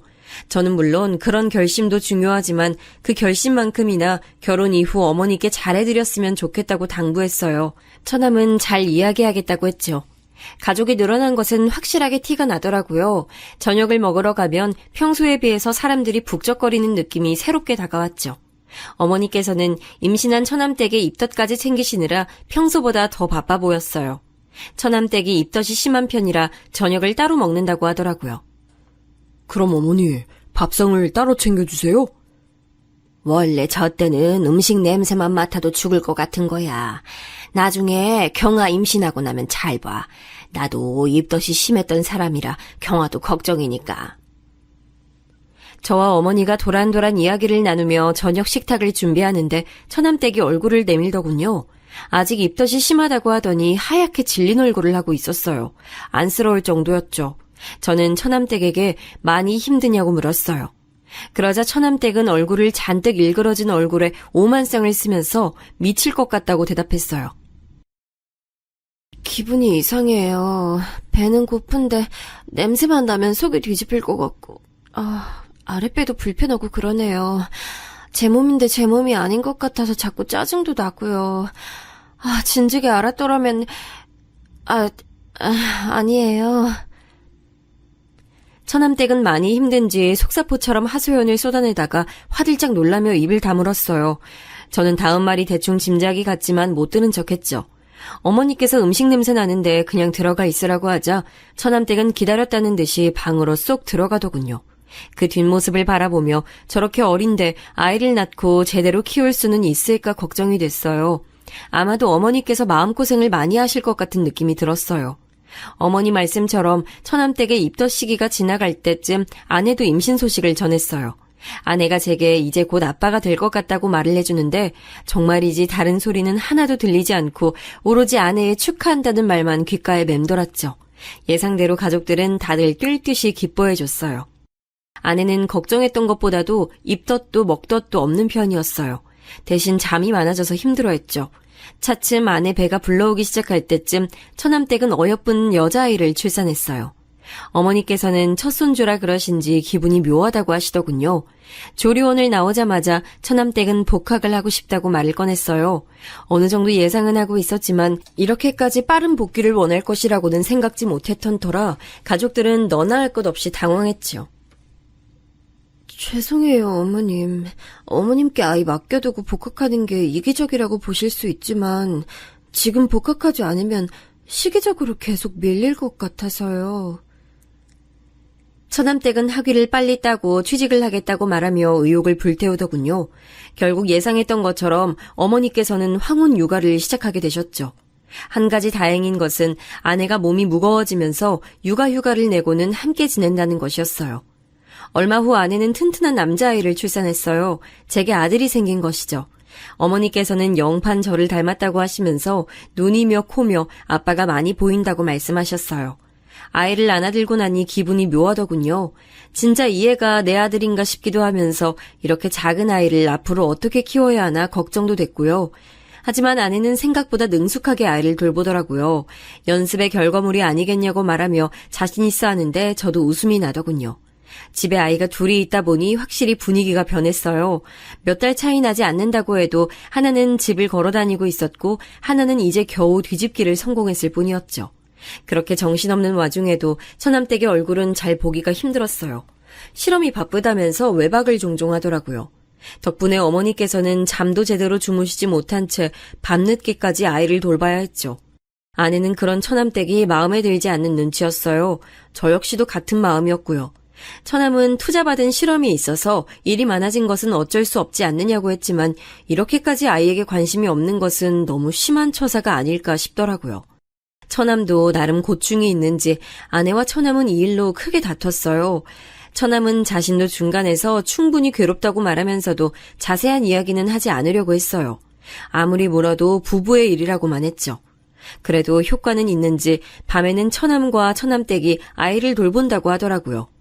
우리 집 사고뭉치 준이가 어느 정도 걷고 뛸 무렵 저는 지방으로 발령을 받게 됐어요. 지방 현장에서 2년간 있어야 했죠. 한국이 커봤자 얼마나 된다고 어디든 차만 타면 금방이지 않겠느냐며 혼자 내려갈 생각이었어요. 그런데 타이밍도 참 어떻게 그렇게 잘 맞는지 아내 역시 저와 비슷한 곳으로 파견을 나가게 됐더라고요. 저희는 의논 끝에 지금 살고 있는 집은 전세로 주고 지방에 따로 집을 구해 지내기로 했어요. 어머니께는 자주 찾아뵙겠다고 말씀드렸지만 그게 어디 쉽나요. 막상 지방에 내려가서 생활하다 보니 주말마다 올라오는 게 힘들더라고요. 그래도 전화만큼은 매일 드리면서 안부 인사를 드렸어요.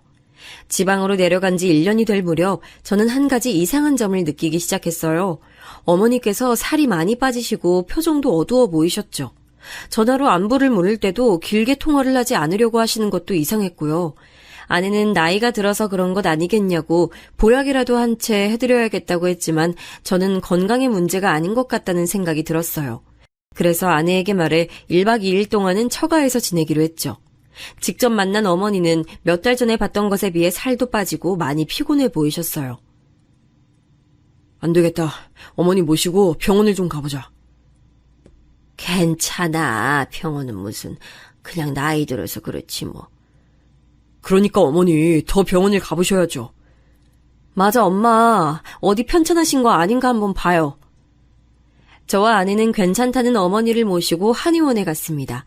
딱히 나쁜 부분이 있는 건 아닌데 전체적으로 기가 많이 약해진 것 같다고, 스트레스 받는 일이 많은 것 같다고 하시더군요. 가슴 쪽에 열이 많이 몰려있다고도 하시고요.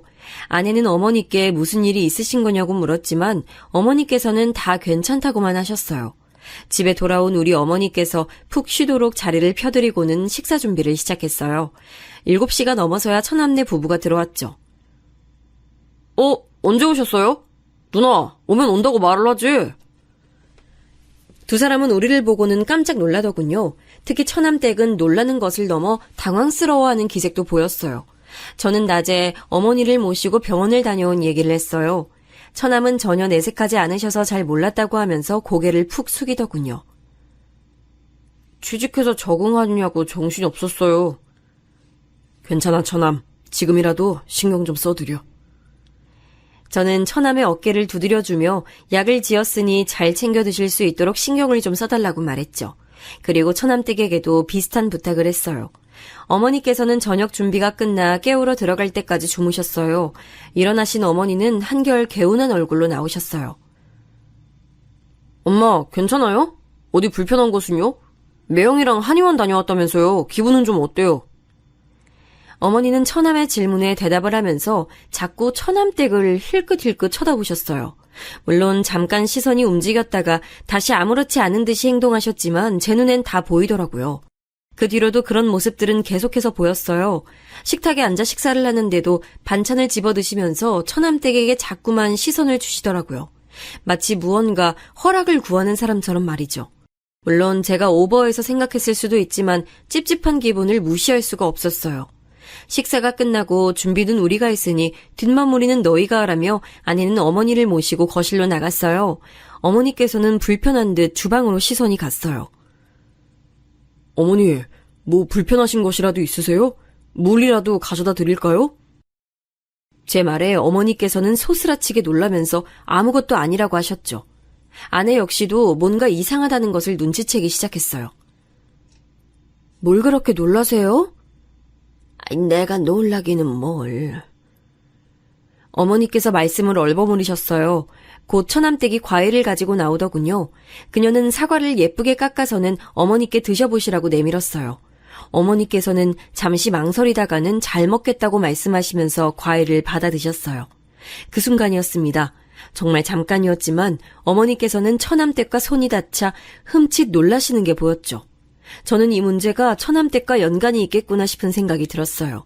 물론 제가 잘못 본 것일 수도 있지만 저녁 시간부터 줄곧 이상한 어머니의 행동에는 다 처남댁이 연관되어 있구나 싶었죠. 저녁에 잠자리에 들어서 저는 아내에게 솔직히 제 생각을 말했어요. 아내는 처남댁과 무슨 상관이 있다는 말이냐고 물었지만 저도 확실한 것은 없던 터라 그냥 의심만 간다고 말했죠. 지금 심증만 있다는 거잖아. 무슨 범죄 드라마 찍어? 말 그대로 그냥 내가 보기에 그렇다는 거야. 근데 엄마는 괜찮다고 별일 없다고 하시잖아. 몇 번을 물어도 똑같이 대답하실걸? 그러니까 다른 방법이 필요하다는 거지. 저는 망설이다가 아내에게 CCTV를 집에 달아보는 것이 어떻겠냐고 물었어요. 저희가 아이를 키우면서 내니캠이라는 것을 달았는데 생각보다 유용하더라고요. 아내는 그래도 집에 CCTV를 다는 건 좀 아니지 않느냐고 불쾌한 얼굴을 했어요. 저는 그런 그녀의 마음을 충분히 이해했습니다. 당연하죠. 집에 그런 것을 그것도 몰래 달아둔다는 것은 감시의 목적이 있지 않고서야 할 수 있는 일이 아니었으니까요. 저는 주방과 거실 그리고 어머니 방 입구 쪽만 볼 수 있도록 하는 방법도 있다고 얘기를 했어요. 집 전체를 다 보자는 게 아니야. 그냥 몇 군데 어머니께서 많은 시간을 보내실 법한 곳에 설치하자는 거지. 아내는 하루만 고민해보고 이야기를 하자고 했죠. 다음날 어머니께서는 한결 밝아지신 얼굴로 주방에 들어오셨어요. 아내는 주방은 자신에게 맡겨두고 손주들이랑 좀 놀아달라고 부탁을 했죠. 준이는 오랜만에 만난 할머니가 좋은지 도통 떨어질 생각을 하지 않았거든요. 어머니께서는 아이들에게 책을 읽어주며 시간을 보내셨어요. 그런데 갑자기 처남네 아이인 은하가 울기 시작하더라고요. 책을 가지고 준이랑 싸운 것 같았죠. 은하가 크게 울어버리자 놀란 준이도 덩달아 울기 시작했어요. 주방에 있던 아내는 급하게 손을 씻고는 준이를 안아 올렸죠. 어머니께서는 서로 책을 보겠다고 하다가 벌어졌다고 말씀하시면서 은하를 안아주셨어요. 아이가 우는 소리에 처남댁도 나왔어요. 그리고는 자연스럽게 아이를 안아 올리더니 이리저리 살펴보더군요. 어머, 얼굴에 이게 뭐야? 은하야, 너 여기 왜 그래? 책을 가지고 옥신각신 하다가 좀 베인 모양이야. 살짝 스쳤어. 처남댁은 어머니의 설명에도 잠깐 인상을 팍 쓰더니 소독해야겠다고 하면서 자신들 방으로 쏙 들어가 버리더군요. 어머니께서는 미안한 얼굴로 은하 얼굴에 흉이라도 지면 어떻게 하느냐고 걱정하셨죠. 아내는 아이 피부가 연해서 생긴 거지 눈에 잘 보이지도 않는다고 했지만 어머니께서는 여전히 걱정스러운 표정이셨어요. 이내 아이를 달래서 나온 처남댁은 잠시 어머니에게 눈길을 주는가 싶더니 식사 준비를 벌써 끝내셨냐고 하더군요. 아내는 아이의 얼굴이 많이 다쳤냐고 물었어요. 처남댁은 어머니 쪽을 힐끗 보고는 짜증난 얼굴로 말했죠. 제가 너무 예민했죠? 요즘 들어서 자주 얼굴에 상처가 생기더라고요. 누가 일부러 그러는 건가 싶기도 하고요. 처음에 다 말했어야 하는데 괜히 넘어갔나 봐요. 지금이라도 좀 얘기를 할까 고민 중이에요. 아내는 어린이집에서 아이가 다쳐오느냐고 물었더니 그런 것은 빨리빨리 얘기를 해서 물어야지 그냥 넘어가서는 안 된다고 말했죠. 처남댁은 어머니를 바라보며 말했어요. 형님 말씀처럼 얘기해야겠어요. 숨긴다고 어디 숨겨질 일도 아닌데 제가 괜히 참아줬나 봐요. 저는 처남댁이 등장하면서부터 줄곧 어머니를 바라보고 있었어요. 확실히 어머님의 얼굴 표정이 시시각각 달라지는 것이 너무나도 잘 보였어요. 심지어는 처남댁이 주방을 오가며 곁을 지나갈 때마다 어머니께서는 긴장한 표정으로 몸이 굳어서는 시선을 아래로 하고 앉아 계시는 게 너무 잘 보였어요. 저는 분명 우리가 모르는 일들이 벌어지고 있고 그 일이 어머니께 독이 된다는 확신이 들었죠. 집으로 돌아오는 길 저는 아내에게 다시 CCTV 얘기를 꺼냈어요. 이번에는 아내도 적극 찬성을 하더군요. 심지어 소리도 녹음이 되는 것으로 해야 한다고 말했어요. 아까 봤어? 애 다친 이후로 엄마 표정이 좀 이상하더라. 계속 동서 눈치 보고 동서도 엄마를 쳐다보는데 뭔가 있구나 싶었어. 오빠도 생각하기에 이거 정상은 아니잖아, 그치? 저는 아내의 의견에 전적으로 동의했어요. 우리는 가까운 곳에 들러서 CCTV 설치에 관해 알아봤어요. 생각보다 손쉽게 설치가 되더라고요. 저는 방법을 간단하게 배운 뒤에 집에서도 몇 번 연습을 해봤어요.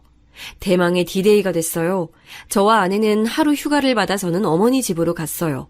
아내는 어머니께 쇼핑을 가자고 하면서 모시고 나갔죠. 저는 잠깐이지만 빠른 속도로 집에 CCTV를 설치하기 시작했어요. 절대 들키지 않을 만한 곳에 숨겨뒀죠. CCTV를 설치하고 며칠이 지났어요. 아내와 저는 어떤 화면이 찍혔는지 함께 보기로 했어요. 저희 둘 사이엔 긴장감이 돌았어요.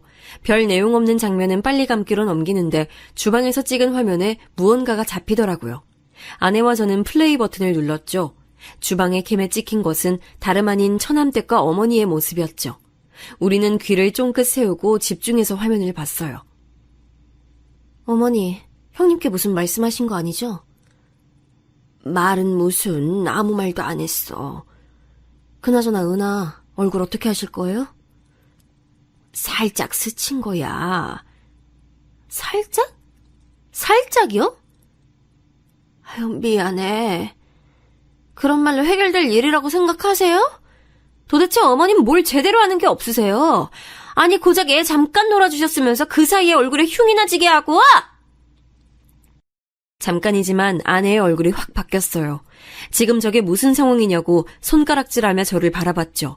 저는 좀 더 들어보자고 하면서 아내를 진정시켰어요. 하지만 저 역시 화가 치밀어 오르고 있었죠. 제가 말씀드렸죠.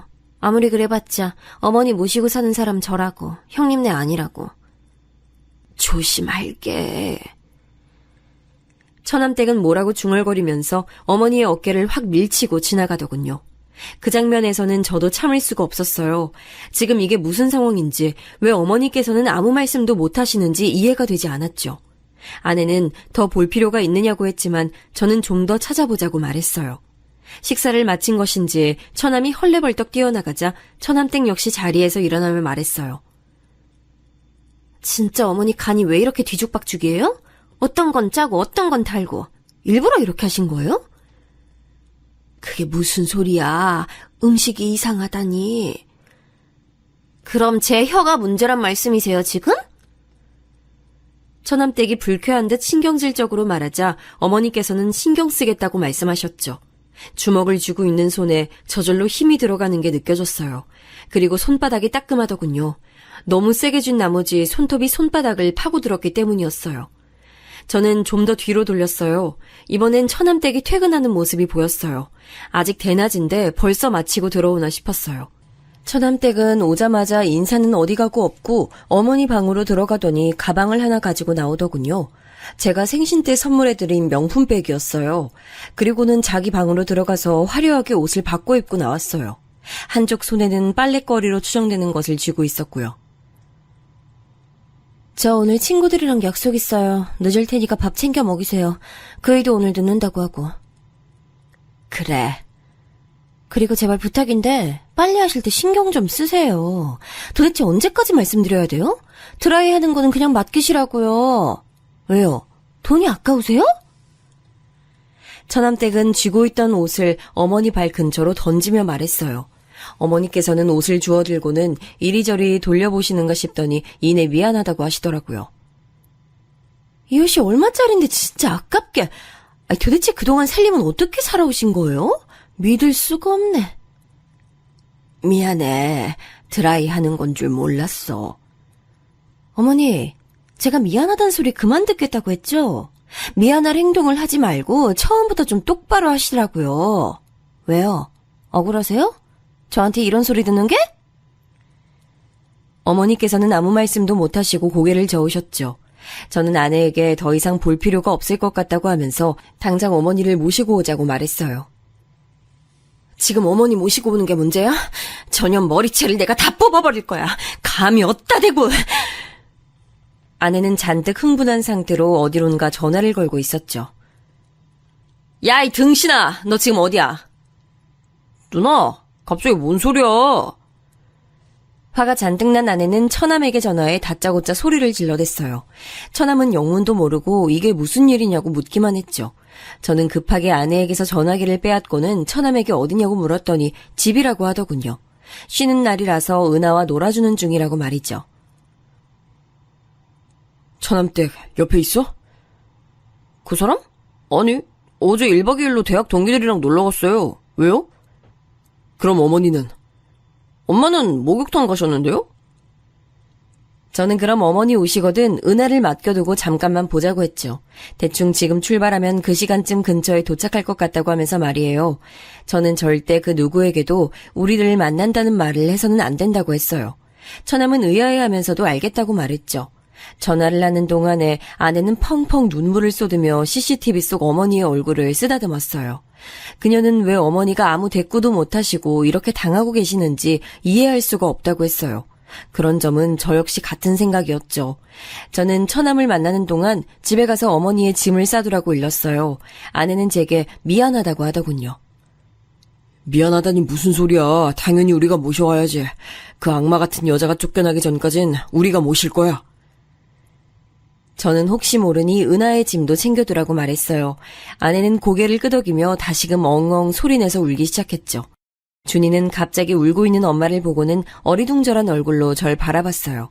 저는 준이에게 엄마를 안아주라고 하고는 급히 올라갈 준비를 했죠. 차 안에서 저도 아내도 한마디 말을 할 수가 없었어요. 평소엔 동요로 크게 틀어두고 준이와 노래를 부르던 아내는 고개를 떨어뜨리고 아직도 눈물을 흘리고 있었어요. 절대 어머니 앞에서 그런 모습 보이면 안 되는 거 알지? 어머니 속상해 하실 거야. 우리가 이 사실을 알게 됐다는 사실만으로도 어머니 힘드실 텐데 그렇게 울면 어떡해. 내가 그년 절대 용서 안 해. 절대. 어떻게 엄마한테. 저는 울컥하는 아내의 손을 잡아주며 빨리 어머니를 모시고 오자는 말만 했어요. 아내를 집 앞에 내려주고 저는 처남을 만나러 갔습니다. 처남은 집 두고 왜 밖에서 보자고 하는지 모르겠다고 툴툴거리더군요. 저는 집에서는 할 수 없는 이야기였다고 하면서 CCTV의 영상을 보여줬습니다. 잠시 동안 영상을 뚫어져라 쳐다보던 처남은 언제 찍은 것이냐고 묻더군요. 최근이야. 저번에 어머니를 뵙는데 쫄리는 게 있어서. 이런 일이 있으면 저한테 먼저 얘기를 해주셔야죠. 뭘?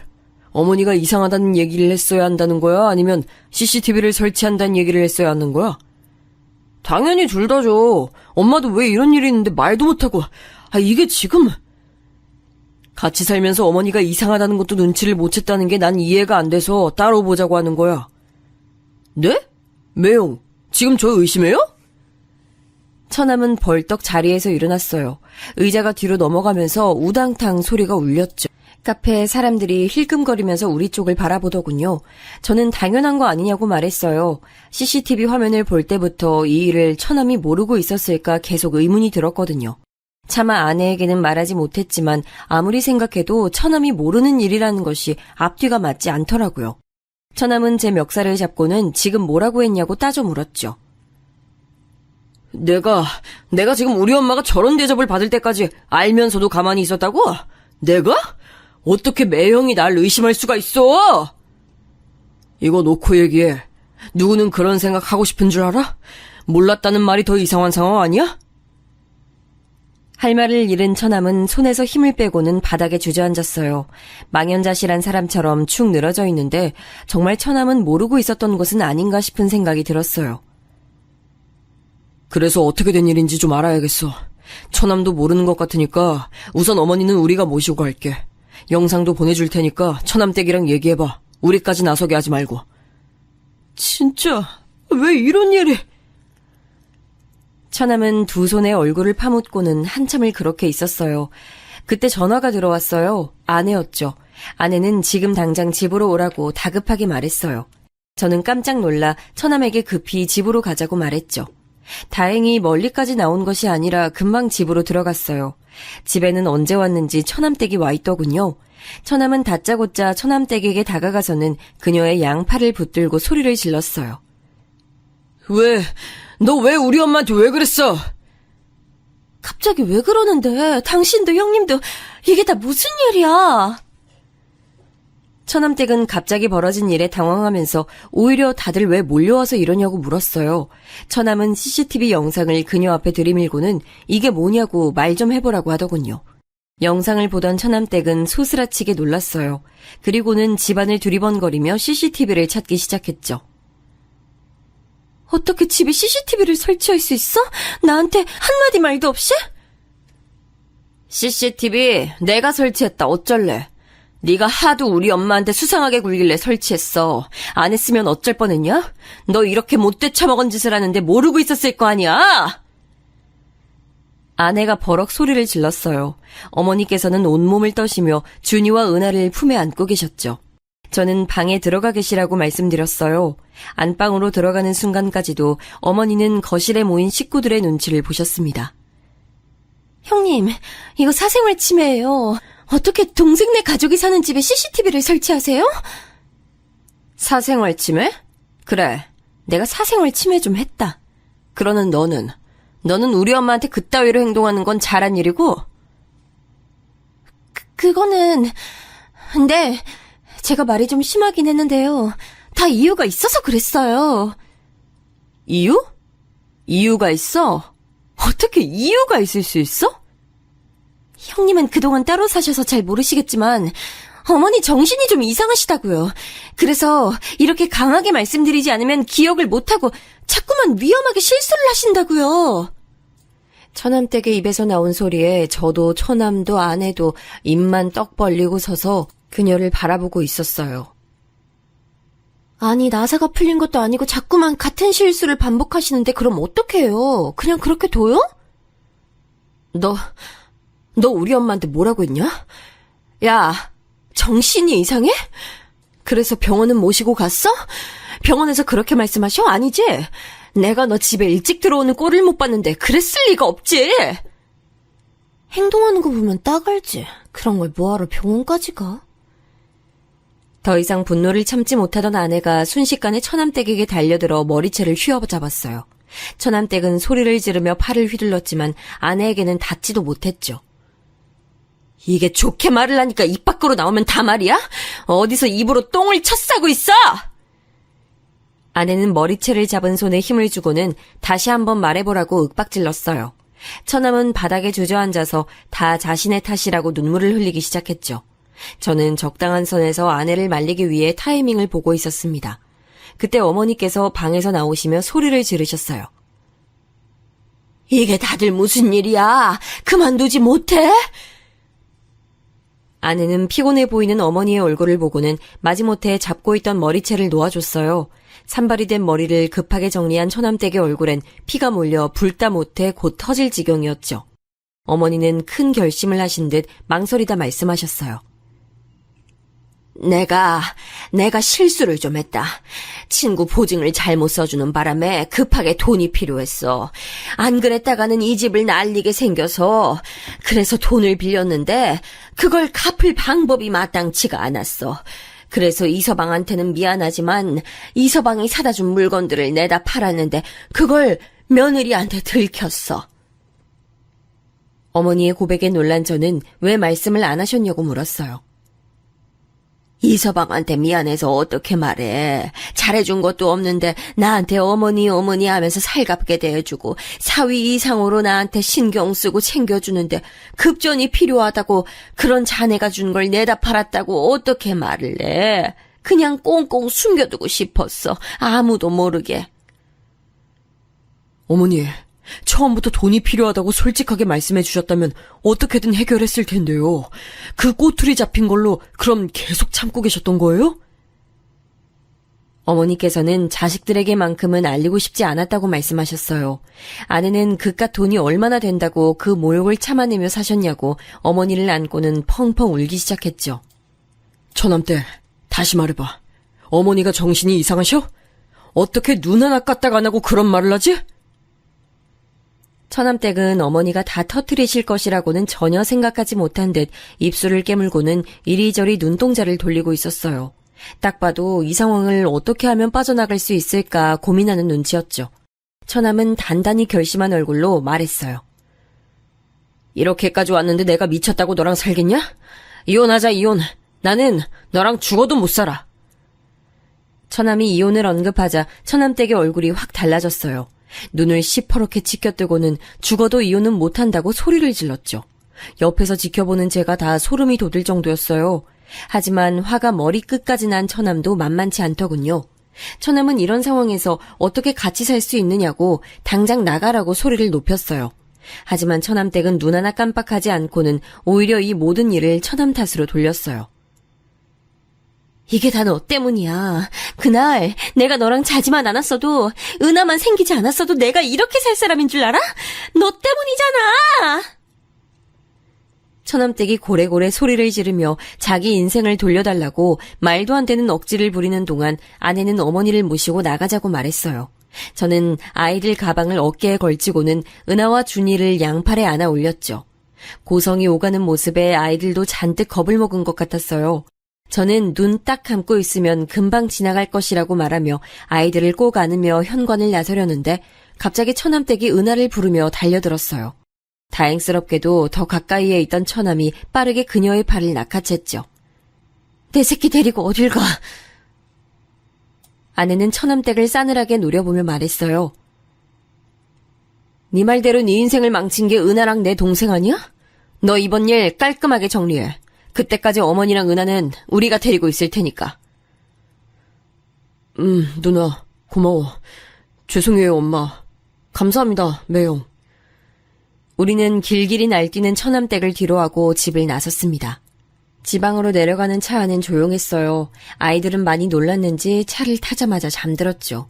어머니께서는 무슨 죄인이 되신 듯이 고개를 푹 숙이고는 양쪽으로 자신에게 기댄 손주들의 손을 잡고 계셨어요. 그 모습을 보는데 착잡한 기분이 들더군요. 집에 도착한 저희는 안방을 치워 어머니가 쉴 수 있는 곳을 마련해드렸어요. 어머니께서는 한참을 서성이더니 미안하다고 말씀하셨죠. 저도 아내도 그런 말은 절대 하실 필요가 없다고 말씀드렸어요. 저는 어머니께 돈 문제는 얼마나 해결이 되는지 물었어요. 망설이시던 어머니께서는 날랐던 지인이 사기죄로 잡혀서 곧 돈을 일부 돌려받을 수 있을 것 같다고 하더라고요. 정말 다행이네요. 그럼 어머니 더 이상 신경 쓰실 일도 없겠어요. 내가 이 서방 볼 면목이 없어. 또 그런 말 하신다. 저 자꾸 그렇게 말씀하시면 섭섭해요. 저는 무거워진 분위기를 좀 바꿔보려고 일부러 밝게 말씀드렸어요. 아내 역시 괜찮다고 다 좋아질 것이라고 말하면서 한동안은 이모님 부를 필요 없어서 돈 굳었다고 장난스럽게 말했죠. 어머니께서는 저희 부부의 반응에 어처구니 없다는 웃음을 보이셨어요. 그렇게 저희는 네 식구로 새 출발을 시작했어요. 얼마 지나지 않아서 아내의 뱃속에 작은 생명이 있다는 것도 알게 됐죠. 아내는 이번에야말로 꼭 딸이었으면 좋겠다고 말하더군요. 그렇게 우리 식구들이 평화를 찾아갈 동안 처남은 무척이나 바쁘게 시간을 보냈어요. 은하를 보러 몇 번 내려오긴 했지만 처남댁과의 이혼이 뜻대로 쉽게 진행되는 것은 아닌 모양이더라고요.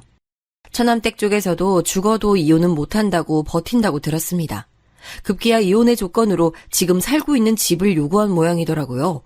처남은 아무래도 재판까지 갈 것 같다고 조심스럽게 말해줬습니다.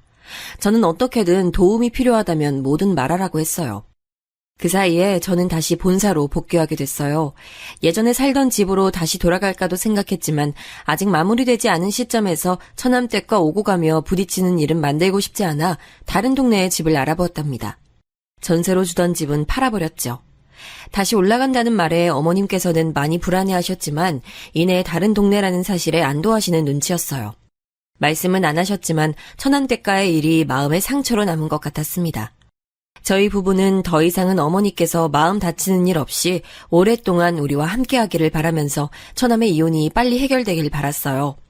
그렇게 몇 달이 더 지나고 아내는 소원처럼 어여쁜 딸을 출산했어요. 어머니께서는 새로 태어난 생명에 무척이나 기뻐하셨죠. 이 아기가 복덩이인지 때마침 처남의 이혼 소송도 승소로 판결이 났어요. 양육권도 친권도 모두 처남이 가지는 것으로 얘기가 된 것은 물론 접근 금지 처분도 받아냈죠. 앞으로 은하 앞에도 어머니 앞에도 절대 나타나지 못하도록 말이에요. 그리고 추가로 어머니께 저지른 행동에 대한 위자료도 청구한다고 하더군요. 처남은 시간이 아무리 많이 걸려도 끝까지 가볼 예정이라고 눈에 불을 켜며 말했어요. 한참은 더 지나고서야 알게 됐는데 처남댁은 이혼 이후 연구소에도 소문이 나는 바람에 따돌림을 당하다가 결국에는 그만두고 해외로 나갔다고 하더라고요. 처음엔 그렇게 은하를 만나고 싶어 하더니만 그것도 이혼 판결이 나고 나서는 전혀 찾질 않았어요. 심지어 법정에서 무슨 일이 있어도 아이는 자신이 키우겠다고 말했다고 하는데 어떻게 한 번도 연락이 없을 수 있는지 의문이 들었죠.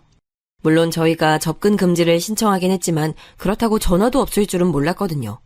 아내는 양육권은 줄 수 없다고 난리까지 피웠던 것도 자신이 유리하기 위한 장치가 아니었겠냐고 하더군요.